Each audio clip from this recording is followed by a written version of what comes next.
Hey folks, before we get started, I wanted to let you know I have new merch available. If you go to my TeePublic store, there's a link down in the description. You will find beautiful, valid, loved. The one you're seeing on me right now, these are gender fluid pride colors. I have this design available in 16 different pride colors. Available in a wide variety of styles and colors for the shirts. You can find something for yourself or for a loved one who you want to let them know that you are proud of them. Oh, I might be on top of something that's trending for once. So, a tiny little bit of backstory before we get into this.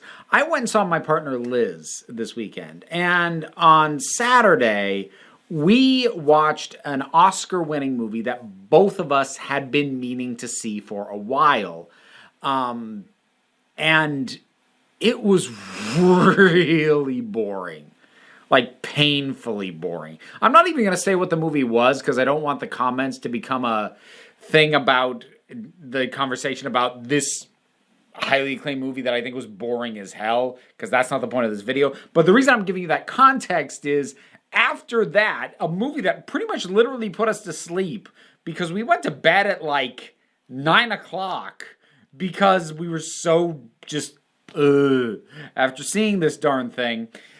So the next day, we're like, we need something to cleanse that. And we pop on Netflix and it's promoting The Prom. And we kind of look at each other and went, this looks like the right kind of stupid to cleanse that and just sort of re-energize. And you know what? I don't know if this was the kind of stupid I deserved, but it was the kind of stupid I needed, at least at the time. That's not to say I won't complain about it, but I will, because I will. But The Prom, apparently adapted from a stage show. Here's the thing. I knew literally nothing about it outside of two things. One, it was trending on Netflix. And two, James Corden was getting a lot of crap for his, let's go with stereotypical portrayal of a homosexual man in this movie. Those were literally the only two things that I knew about it.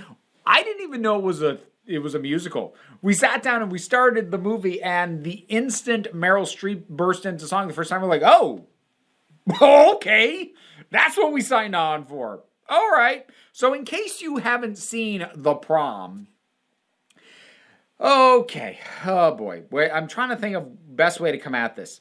So you would probably think from the title, it's about teenagers at a high school, and it's about them getting ready to prom. Like it sounds like a spin-off or like a niche version of High School Musical, right?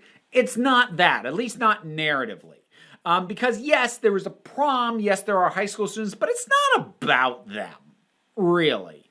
So the premise is that there is a school in Indiana, and one of the students at the school is gay. She's a lesbian, and she was intending to take her girlfriend. And the PTA, or very specifically the head of the PTA, played by Kerry Washington, freaks out, and they realize they cannot bar one specific student from attending prom. So what they do instead is they just shut down the whole prom. They say nobody gets a prom because we don't want a lesbian there.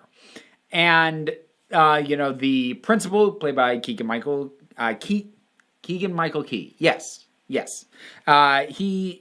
I was afraid I stumbled over the name, but I actually think I got it right the first time. But he plays the principal, and he's like, this is ridiculous. I'm gonna help fight this. And word of this makes some degree of news. And so, meanwhile, in New York City, you have Broadway veterans played by Meryl Streep and James Corden, along with a trained actor currently bartending, played by Andrew Rannells, and there is a chorus girl who never got her shot at the big time, played by Nicole Kidman. Now, Streep and Corden, I don't think I'm going to remember most of these characters' names, so I'm probably going to refer to the actors for most of these, but they just had a show premiere and close the same night. They just had a massive bomb. And so, like, they're in the dumps. The other two are kind of, you've basically got two has-beens and two never-weres. And they all look at this and go, hey, we'll find a cause and we'll build our PR back not with a show, but by championing a cause. And they latch on to this prom issue in Indiana. And so what it's really about is not the high school kids or the prom. Like, again, they're present. Emma, who is the gay student in question, and also her girlfriend, who we find out about, they are present. They are characters, but mostly this is about a number of massive New York Broadway egos coming in and making it all about them. And like, I'm not even like being snarky. The show knows that's what's going on. Show-stopping number for me was Meryl Streep's big number when they first show up at this school. I didn't bother to look up the actual names of the songs, but at a guess, it's called It's Not About Me. Which is her singing all about herself, like, oh, but it's not about me. Like, oh, yeah, it is. Obviously, clearly. This thing is fun. It's dumb, but it's fun. The songs are really energetic. They are really catchy. They're enjoyable. They're well executed. The dance numbers are good. It's well filmed. It is a fun time. There are definitely some problems with it, though. I suppose I'll deal with the elephant in the room first. So James Corden's performance. All right, here's what I'm going to say. I feel like he's being bashed more than it's worth. Now, I'm not necessarily gonna, I'm not really gonna defend his performance choice. And I say the word performance choice because I actually don't think he acts badly in the role. I think for what the choice was made for this character to be, he performs it pretty well. He can sing the parts very well, and he even has some emotional moments that he pretty much delivers a pretty solid performance on. But it was the acting choice to play him as stereotypically flamboyant, kind of thing that was a poor choice. Now, when I say he's getting a little overly bashed for that, I don't mean that he did good, but I mean a couple of things. I mean, one, he's not the only character like this in the movie. Andrew Rannell's character exhibits a lot of the exact same mannerisms, but nobody's complaining about him. I suspect because Andrew Rannell's is actually gay. But here's the thing, from my perspective, if the characterization is offensive, then it doesn't matter who's playing it. Now, having a straight person play that type of mannerism makes it a bit more offensive, but if the mannerisms themselves are a problem, then they're a problem no matter who's playing them. And I feel like Andrew Rannell's is getting a pass, possibly because he himself is an out gay man, possibly because people just seem to really want to beat up on James Corden recently. But the other person who should be getting his feet to the fire, if anyone's going to complain about this, is Ryan Murphy, the director, because not only is Ryan Murphy gay and, theoretically should know better, but he should definitely know better because he's been called out for this before with Glee and other stuff, I think, as well. But definitely with Glee, he was called out a lot for stereotypical depictions. So if anyone was going to be cautious of this, it should have been him. So yes, James Corden made a poor acting choice, but he wasn't stopped or coached to do otherwise by a director who absolutely should have known better, and he wasn't the only actor who made a very similar choice. Not defending it, just saying there's blame to spread around. That's all I'm saying. Meryl Streep is a lot of fun. I probably enjoyed her the most out of this. Nicole Kidman was good as well. And Keegan-Michael Key was, honestly, pretty much all the performances were good, including from the teenagers. They all did solid work. Here's the funny thing. I found myself realizing that if this was done straight and wasn't a musical, I probably would have hated it. Because a lot of the moments that would have made me go, ooh, gah, made me uncomfortable because of the sort of humiliation and cringe style humor nature of them.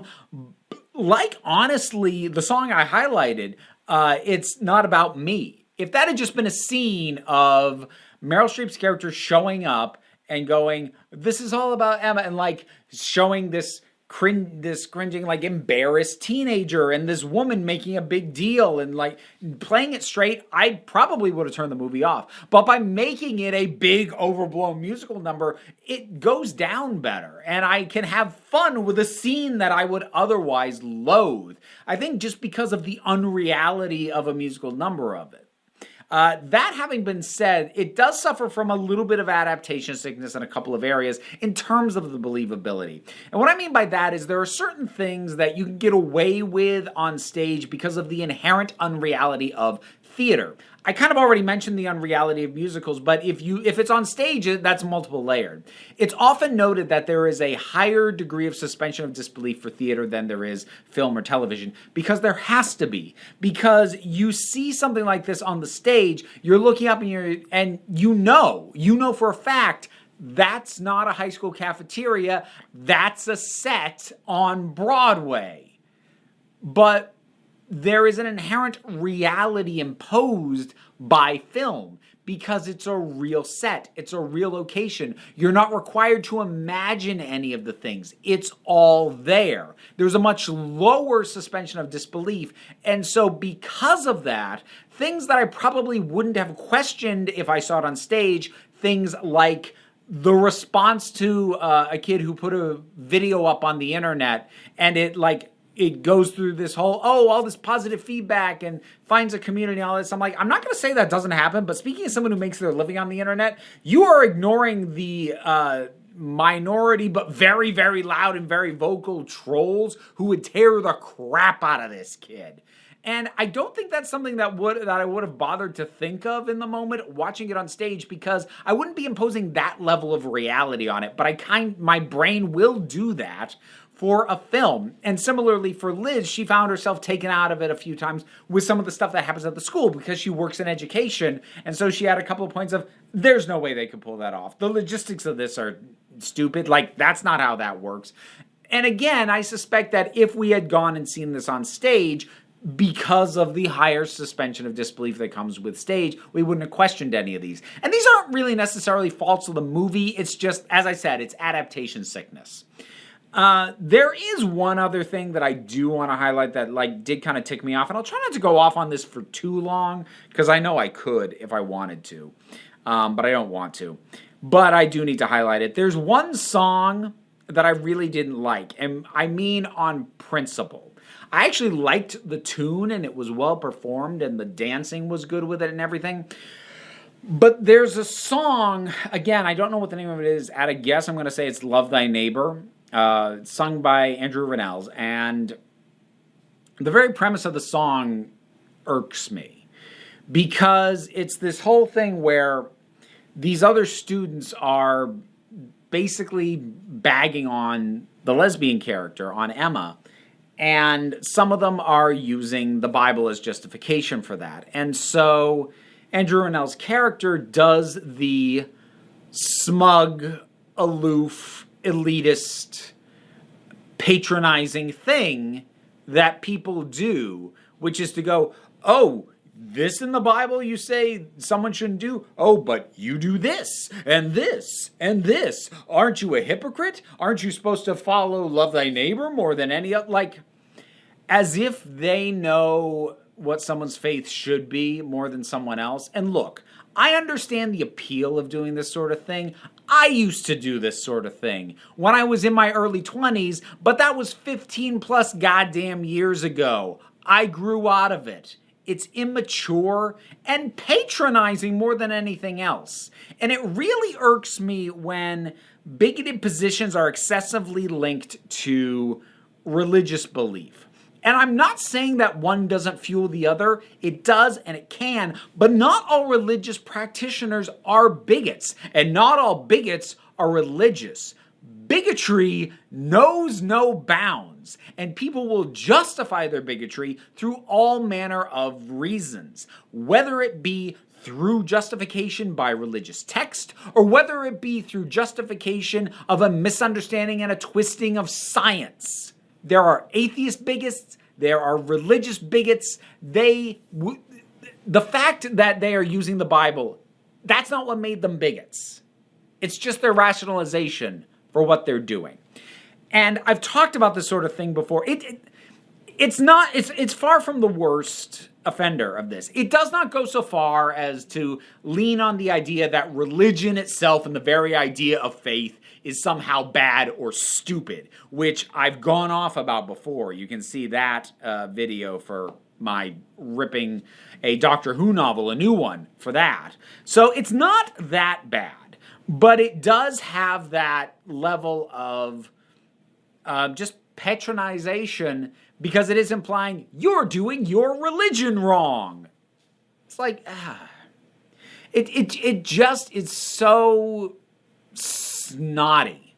And again, reminder for everybody, I am not a religious person. I wasn't raised in any religion. I have absolutely no dog in this race.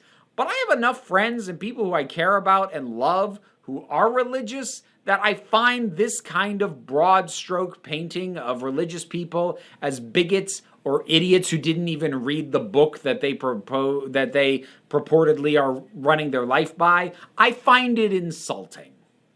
I find it insulting to people of faith, and I find it insulting to my intelligence. So I had to get that off my chest. This is a movie that, if I hadn't seen it when I was just in the right mood where I kind of needed it, I'm not sure how much I would have liked it. I did ultimately have quite a bit of fun with it, though.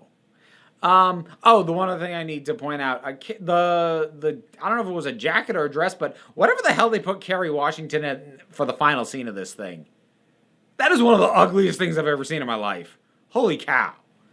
But there are good vibes to it. There's fun. I do enjoy the jabs at ego and at actors. Like, yeah, take some swings. So I did enjoy it. I did have fun. I think whether or not you're going to enjoy it depends on to what degree fun energy can paper over some issues, because they are definitely here. But I did still enjoy it. And Liz did as well. I think I'll leave it at that. The Prom. Have you seen it? What do you think about it? Whatever your thoughts are, drop something down in the comments. Let's talk about it. Usual stuff, like, share, subscribe. I have a Patreon, which is what pays the bills. As I said, this is in fact my living.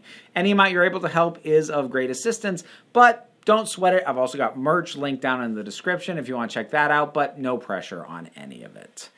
Just, come on back next time you need a break.